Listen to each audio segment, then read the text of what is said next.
name is Karen Mulhauser.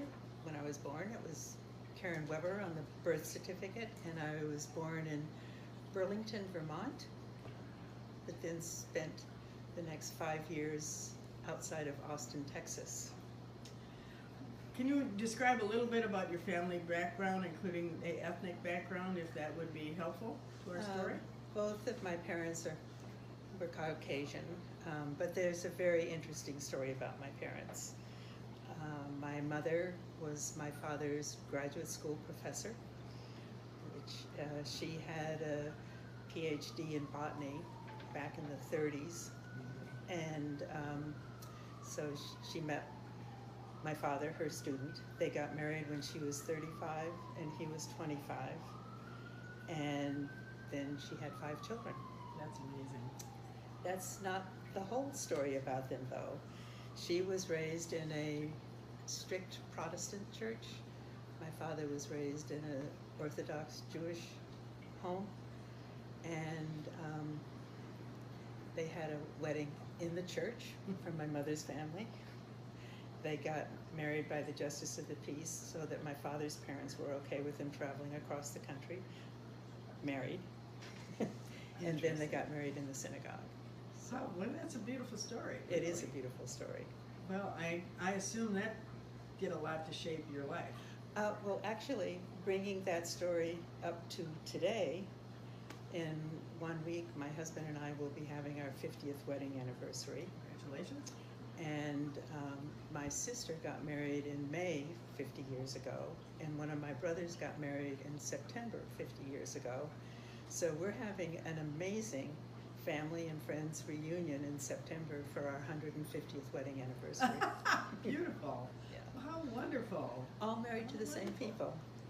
And yeah, so? It's a little bit of sanity in today's It strange is, world. it is. Well, good for everybody. That's a lovely story. Wonderful. And your mother would be, and father would be proud. They would be Exactly, proud. I think they would. So tell me how your life was, what was your life like before the women's movement, and of course how it changed is the subject of this interview, really. Well, perhaps because both of my parents were scientists, and perhaps because I was extremely shy in high school and college, I decided to be a scientist. And because it was okay for scientists to spend all day in the science building with the test tubes. And so I was going to do medical research and find a cure for cancer or Alzheimer's or whatever. But partway through medical school, at Tufts Medical School, I decided I should probably try to get over being so shy, and maybe I'd rather work with people than with rats. So I, not knowing what to do, thinking I was a total failure because I dropped out of graduate school, I taught high school chemistry and physics for a couple of years, and that's where I met my husband. Excellent. Oh. And it's also what helped define the beginning of my awareness about the women's movement. Got married in '68, and I was just starting my second year as a teacher, and the students were coming to me with their questions about sexuality, all the way from I need an abortion. This was Massachusetts, where even contraception was illegal unless you were married. Right. Or how do I say no to my boyfriend? I'm not ready. And I became incredibly aware that, and so this shy girl was talking about sex with the teenagers, but I became very aware of how important it was that there be more information for young people. So after teaching, I volunteered full-time for more than a year at a pregnancy counseling service in Boston, just a block from the State House, and saw 8 or 10, 13 women or girls a day who were seeking abortions. If they could afford it, and we were sure that they really did want an abortion and wouldn't have problems afterwards, we put them on chartered flights to London where abortion was legal. Amazing. If they couldn't afford it, and you may recall, there was a clergy counseling service back then. I do. And referred them to the clergy counseling service, which was rabbis, ministers, and priests who, once they were confident that this was the decision that they wanted, they would refer them to illegal abortionists who they had visited and they were sure that they would be safe. So, and then in 1970, when New York changed the law, we just put them in carpools up to New York. So that was your introduction to the women's movement. Right, with the simple issue of abortion. Right, right. And you maintained your activity. Describe what happened after that. My husband and I and our young son moved to Seattle, and not knowing a soul there, I just knocked on the door of Planned Parenthood of Seattle and started volunteering. And then they offered me a job, which was, the last chapter in getting over being shy. It was a trainer for federally funded personnel in family planning programs in Washington, Oregon, Idaho, and Alaska. So I would talk to rooms full of doctors and nurses, and when I wasn't doing the training, I was being kept up to date on the most current contraceptive technology, and so I got over being shy, talking about sex to roomfuls of adults now. And what year was that, Kim? So that was 70 and 71. Okay. 72. Okay.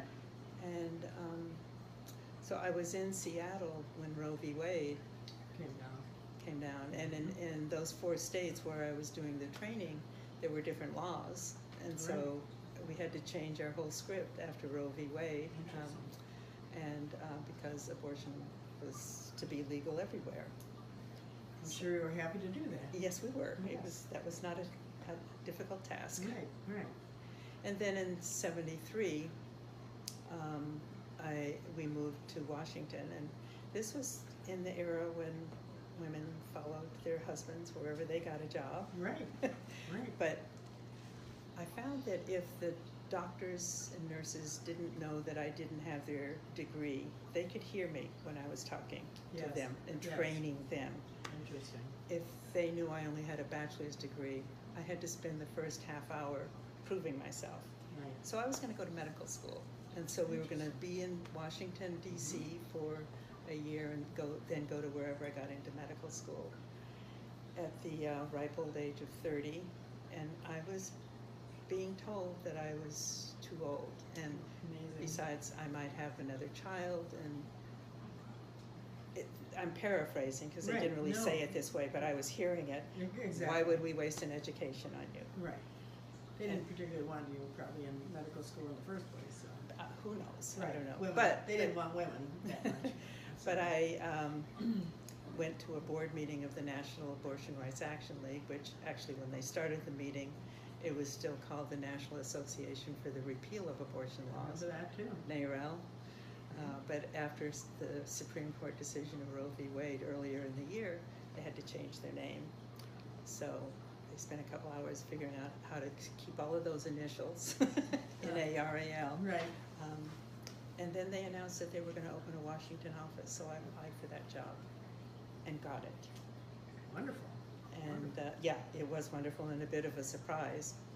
I knew where the capital was, but I didn't know about lobbying or starting an organization or anything. But I figured it out. And it was a pretty young organization at that point. It had started in '69, so next year will be the 50th anniversary. Also.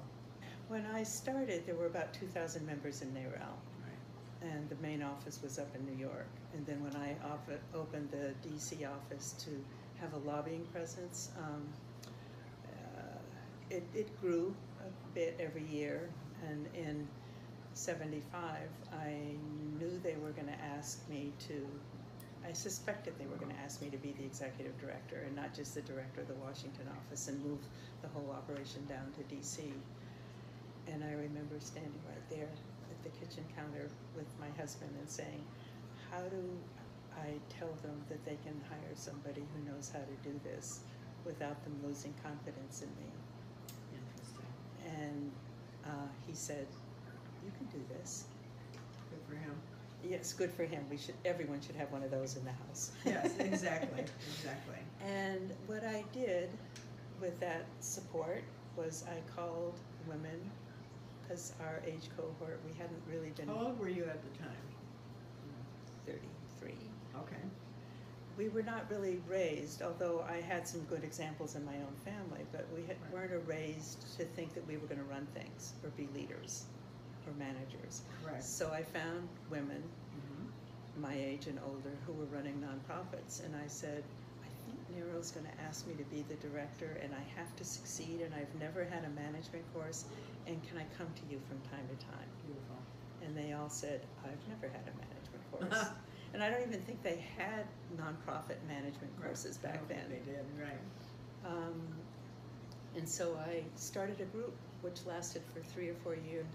And so we met every month. And it was kind of amazing, and I don't know if it would be the same now, Mm-hmm. but we'd take turns meeting in each other's offices, and we'd close the door, and whatever we said was, Just stay there. it was to stay there. Mhm. Even if outside the door we're competing for members and Right. fundraising and Excellent, media excellent. attention. Right. But we, in that room, we would feel comfortable saying, I've got this really weird board chair who won't get out of my business. Right. Or I've got a staff person who clearly wants my job, and what do I do? And we would help each other. Excellent. And we helped write each other's bylaws and personnel policies, and every once in a while, if we all knew we were stuck, we would invite in an expert to talk with us. Beautiful. Well, And positive. it was so Development.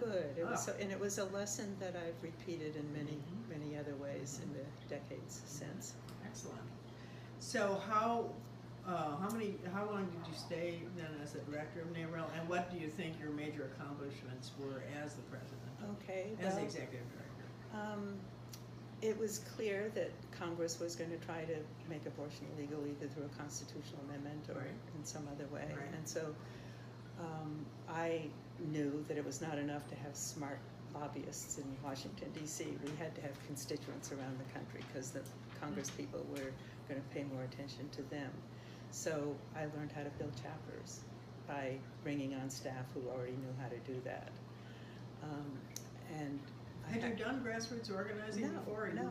You But somebody recommended that a friend of ours, Okay. Heather Booth, come yes, in absolutely. and train. And so that's how I met Heather Booth, is I Excellent. hired her from Midwest Academy. And I had been able to raise enough money, which was another thing I learned, Right. to bring in field people Oh, excellent. to get the training. Well, And so we built chapters in almost every state, and the membership expanded by the time I left to about 140,000. excellent. And we had a presence on Capitol Hill. I mean, when I started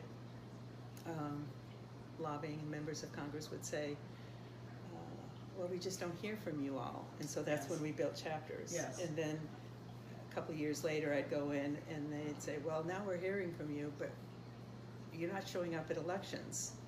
And so then I Oh. started the Political Action Committee. Did you? Good. And so it was affiliated with our 501c4 lobby group. And so by then we had enough members that we could write to them and ask for money and get them Right. involved in politics. So I feel really very good about where I left NAREL in the 1980 elections, and we were very involved in those elections, but nonetheless, Reagan was elected and we lost a lot of friends in the Senate. And people now find this hard to believe, but back in the 70s, some of our strongest friends in Congress were Republicans.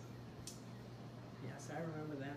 Yes. And Yes. it does seem hard to believe now in 2018, Yes, it does. but back then, so we lost a lot of our friends in the Senate, and that's when we started a strategic plan to have enough strength in at least 13 states, because we learned from ERA, so that if there were constitutional amendments, that it would not be ratified. Do you want to comment on how the opposition built during the years you know, what you were facing, how it changed, what you were Yeah. facing over the period of your Right. leadership. What was happening, I think that initially there was not as much opposition from the Catholic Church. Mhm. But I remember in 1975, I don't think I'd ever really read anything about Catholic encyclicals or whatever, Right. but there was one on pro-life. Right. And I could not believe what I was reading about a woman's place and, you know, having babies and don't have sex if you don't want to have babies, and that started the era when the Catholic Church was talking about abortion more than it had been before. I remember writing my executive director's piece for the newsletter. That was back when they were all on paper. Yes. And I showed it to my deputy director, and, you know, they wouldn't let me write anything without 2 or 3 other people reading it. Yeah. And she walked into my room holding it, and she said, "Karen, I hope this was therapeutic, but we can't print this." Interesting. Anyway, it was so. We all need these people in our lives. Exactly. So it was.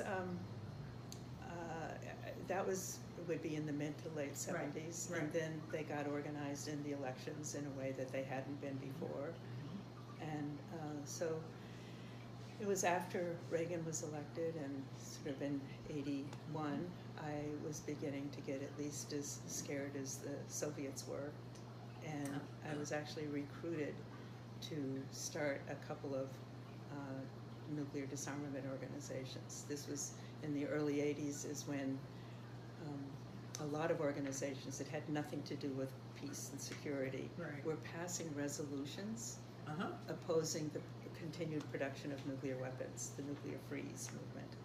And so I was asked by 3 men, after having worked so much with women, to start these organizations, and one of them became a coalition of 65 or 70, all of the major labor unions and environmental groups and women's groups that had passed resolutions, but hadn't really put resources into doing anything, so we were kind of their surrogate staff. We would write articles for their newsletters and work with their lobbyists. If you're in talking with the senator anyway, why don't you mention opposition to nuclear weapons? And so that was great. I had actually free office space in the National Education Association building, Beautiful. free use of postage meter, Mhm. use of meeting rooms. And then when they emptied their building in 1988, that's when I had to leave because they were renovating the building. Yes. And that's when I started my consulting business. So what, particularly, if you want to talk about it, motivated you toward the anti-nuclear issue? It was genuine fear. I remember Okay. in my home putting up on a wall pictures of grandparents and ancestors, and just breaking down in tears, thinking there isn't anyone for whom I'm going to be a great-grandmother. You know, that the nuclear Right, right. the The war threat was was going to be real. destroyed. The threat Yes. was real. It was real in my heart. Right. And so I went and started going to conferences, and I went up to Mort Halperin, who was then the head of the ACLU here Yes. in DC, and he was talking about the threat of nuclear war and nuclear weapons, and so he's one of the people who eventually approached me Okay. to run. How did you find that organizing Transition. different from the NARAL? If that matters. Yeah, there was so much that was the same. I had learned by then about lobbying, and I'd learned about board staff relations. I had learned a lot of things about running a nonprofit, but it was different issues. And so I was able to bring a lot of what I had learned. And I also, the coalition was a 501c4 lobbying organization. And the other group was a 501c3 tax-deductible nonprofit. And it became an umbrella for me to be the fiscal sponsor for a lot of different kinds of projects. And one of the projects, and this kept me in line with the gender issues that, you know, were part of my life. And Right. and I organized and was chair of a group and raised some money and had some staff to help me, of a group called Women for a Meaningful Summit for 1985, which is when Reagan and Gorbachev were having their first summit meeting in Geneva. And it became clear to us there would be no women there. So your issues began to overlap on different exactly, contexts. and this 501c3, which was the Center for Education on Nuclear War, became the fiscal sponsor for me to raise money to bring 35 women to Geneva, including Bella Abzug, Maxine Waters, Jane Alexander. Yeah, people with a lot to say. A lot to say, and so, and we spent a few days in Geneva, and then it continued, and I brought delegations to Reykjavik, Iceland, when they got together again, and to Moscow, and so, and these wonderful men let me do these things under the umbrella of the Center for Education on Nuclear War. Excellent. How did becoming a consultant change how you worked, or? Well, first of all, I thought I was going to do it for a year. This was 1988. Okay. The first call I got was from the Dukakis campaign in January of '88, saying we've got a bunch of 20-year-olds in Iowa, and we need some grown-ups, and would I go? Okay. I've never added it to my resume, grown-up, but Uh-huh. I spent a couple of weeks in Iowa preparing for the caucuses, and I met some amazing young people their first year out of college, you know, working in a presidential campaign. And they, some of them moved to DC even though Dukakis didn't. And partway through '89, they approached me and said, we expected you, women of the second wave, would be more understanding of our needs. But wherever we work, whether it's on Capitol Hill or in a law firm or in a business or in a nonprofit, the women who are at the top don't seem to understand that we're struggling to figure out how to be them one day. And I said, well, that doesn't sound like my friends. It's important.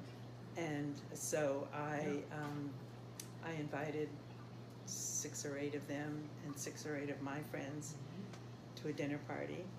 We sat around my dining room table all night long. I've often said that if I had bagels, they probably would have stayed for breakfast. Yeah. And we talked about this. And for a lot of women our age, when they got to the top, that some of them got there using whatever worked for men to get at the top. Right. And it just, for some reason, wasn't occurring to them. Anyway, we set about trying to change that dynamic in Washington, D.C. So that night, we decided that we're going to have more dinner parties like this, and we started the Women's Information Network, which continues until today, almost 30 years later, as a forum where young, pro-choice, democratic women can find their way around this town, and former young women are there to help them. So what do you think each group got out of that, and why it continues, why it's so important? It changes with every year, but it has been written up as probably the best leadership development program for young people, young women, because they have several different networks. They have an elected executive committee. It's total voluntary. Okay. Is there no staff at all? They sometimes have an intern that's paid to do some of the administrative work. Executive director. No executive director. Well, they that's have a remarkable. chair of the executive committee, and they have a vice chair, and they have a development director. They have people who are learning the leadership skills, experiential learning.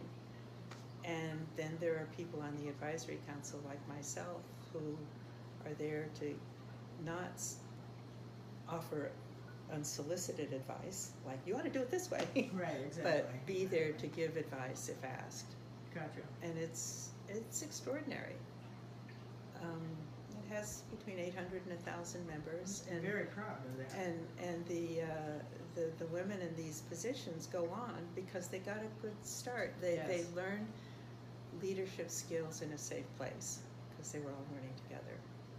That's a beautiful story, a beautiful accomplishment, wonderful, and so happy it's still going on. How did your involvement in the movement affect your personal life, if at all?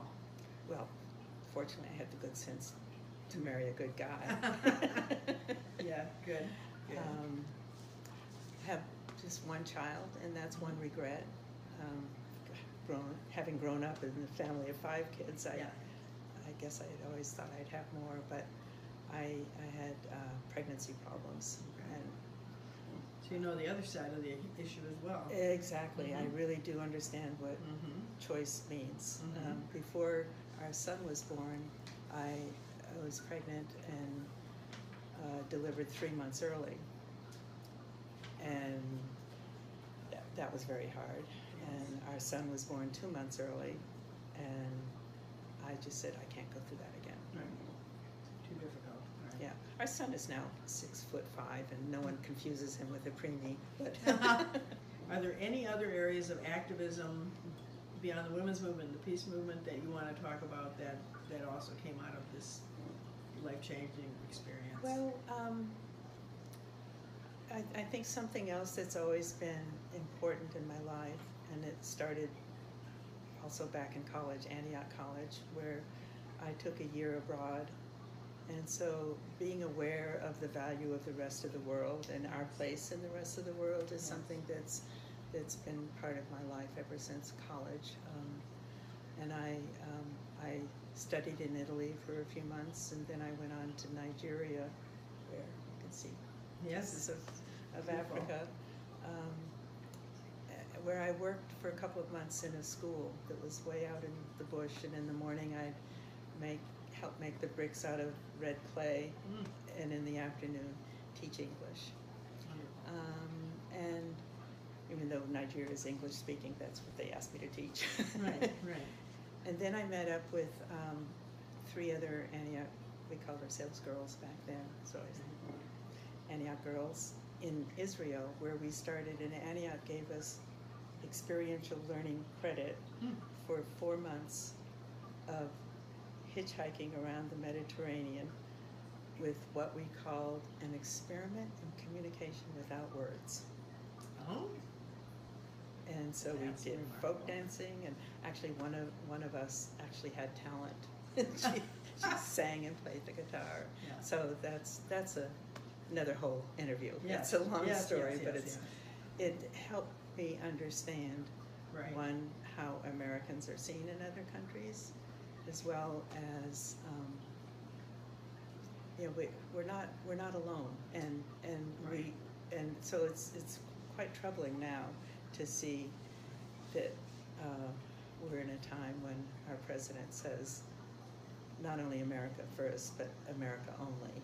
And so for much of, since 2000, I've been involved with the United Nations Association. I've been involved first in the DC area chapter, and after a couple of years, I got involved because a friend of mine who had been on the board died, and I told her before she died that I was going to raise money to keep her name and her work alive. Perdita Houston, just a wonderful woman, who had been Peace Corps director and written several books about women in development. And so the United Nations Association seemed a logical fiscal sponsor for me to raise the money.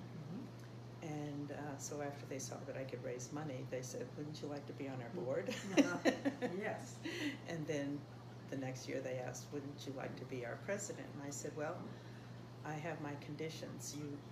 You have to promise me that I'll never be the youngest person in the room again. And you have to let me work on gender equity issues, and we have to do more advocacy. And so they said, okay. Talk a little bit about how your ability to change, you know, to adapt to the needs of feminism in the 3 generations that you've been involved with, how that worked. If you, I'm observing that. I don't know if you can articulate it, but the internet, there's a lot. Intersectionalism is very important. Diversity in the women's movement is even more important than it was. Yeah. I mean, talk about change, if you would, in the women's movement and why feminism needs to constantly be aware of itself. Be aware of itself. Right, Yeah. Exactly. And it is more aware of itself now than it was back when we were marching on Washington in the 60s and 70s. And in the one of the things that I'm doing with the United Nations Association of the National Capital Area now is trying to get the DC government to have policies that are consistent with the UN Women's Treaty, which is the Convention on the Elimination of All Forms of Discrimination Against Women, CEDAW. And we're starting by trying to get each DC government agency to add gender to its performance reports. They don't do that, so they don't know how many women are employed, how many men, how they're getting paid. And we said we also want race and ethnic background, because we want to demonstrate that if black women are getting paid less than white women who are getting paid less than any man, Right. that we wanted to be able to identify the inequities so that we could then introduce legislation to correct the inequities. And so this is a way that, in my mind, I'm bringing the global to the local. Excellent. Very good point. Very good point. What do you... And it is different, because I think that I think 30, so too. 40 years ago, the women's movement might not have been as conscious of the intersectionality, even though in our lives we experienced it. Right. I mean, we had committees on internationalism, but it was very, very, it was not where it is today. Yeah. Definitely. Well, and that's because there's so much more awareness. I mean, Right. children growing up now can Yes. watch on their Yes. phones what's happening in India. For sure. Yeah, I mean, that's an incredible difference. Yeah. Memorable events or experiences that you want to share that we haven't talked about yet? Oh, there's so many. You know, I you know. live this long. I know. Lots of memories. There's some things that I'm very proud of, which is some of the people that I've gotten to know along the way, like Bella Abzug and Maxine Waters, who at the time she was in Geneva with us. She was not in Congress. She was a California delegate. And I knew then that she's a leader. Right. And Gloria Steinem, who was on my board when I was the director of NARAL back in the 70s. And we've just remained friends ever since. A few years ago, she says a friend of mine from India is going to be in DC and needs a place to stay, and is your guest room available? And I said yes, and so the 3 of us were emailing for a while, and I said, Gloria, seems you really want to visit with Davika as well. And she gets the guest room, but if you want to sleep on my couch, you're welcome to come. And she did. Did she? And so the 3 of us, I mean, Amazing. this is a wonderful memory. So the Yes. 3 of us spent a lot of time together. Well, that's And meeting you. Meeting you, absolutely. What do you think is undone, and what do you think? I mean, lots, but Well, I think that and I've thought this for a long time, not just this year, 2018, right. that if we really want to get what we're passionate about, we have to get involved in elections. And I've thought that ever since 1976, when I started the NARAL PAC, that we need, it's not enough to educate people about what's important. We have to take it to the next step and have them get involved in elections. And so that's a lot of what I've been doing in the last couple of decades is I'm fortunate to have a kind of nice home, kind of close to the Capitol. Yeah. And so I host events for candidates at the local and national level. and if I can only give a couple hundred or a few $100s, I'd rather buy the wine and beverage, and Right. refreshments, and raise even more money by Right. opening up my Inviting home. people with the checkbooks. So I've the other checkbooks. So I've with better checkbooks than mine. So I've met some amazing people that way as well. Tammy Baldwin. I mean, just Yeah. Is there anything we haven't covered that you think we should have? Well, another part of my life that takes it's a pretty major thread in my life is that I'm the president of my college alumni association, Yes. Antioch College. Yes. And I graduated in 1965.